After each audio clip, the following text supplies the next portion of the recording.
I guess everybody kind of understands what happens, but let me just go through the analogy. When we have skin, and if we cut ourselves, obviously we bleed, and the tree's skin is its bark. And so it bleeds too, if you injure the bark. And this often happens pretty naturally in the winter. And in fact, with ice storms and things like that, you'll often walk in the woods in the first warm day, and here comes this stuff on your head, and it's tree sap. And I can picture some guy, in caveman days a long time ago, something hits him on the cheek. What was that? Oh, that's pretty good. Where'd that come from? And I mean, it's easy how somebody would have discovered that various trees had sweet sap. It just would have happened naturally. But so you can take a broken branch and put a bucket under it.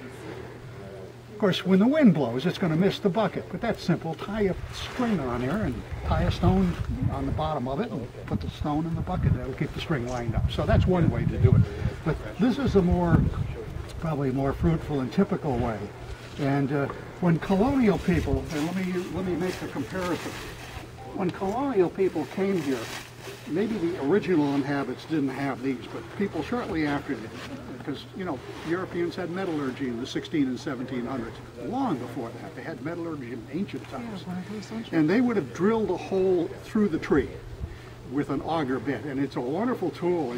It's got two cutting blades, and it's got a lead screw, which pulls the thing along. And, so they'd have put it in a brace, and I won't do it to the tree, but you just get on here, lean on it a little, and start cranking it in, and the chips come out. Now, what it does is it makes this wonderful hole that's cylindrical. And if you have a spout, and here's a simple spout made out of a tree branch. I selected staghorn sumac because it's very easy to push the inside out with just a stick. You can make it hollow. And you could, hey, same size as the drill, I planned that ahead, okay? And so you'd pound this spout in there, and the sap would come exactly out of there, and it was tight. It wouldn't leak very much, right? Now, native people didn't have that advantage of an auger, so they had to do something else, and they had lots of ways. And I actually blazed this tree a long time ago with this very axe. I mean, stone axes do cut. And it's not a nice, neat cut. It's a very ragged cut. And so after that, I'd get out the stone knife and try to cut a trough there. I mean, they're sharp, but again, you still can't do a neat job on green wood. And as a last resource, I even drilled into this thing earlier today. It's a flint drill. I mean, it looks like a stick with a skinny arrowhead on it. That's what it is.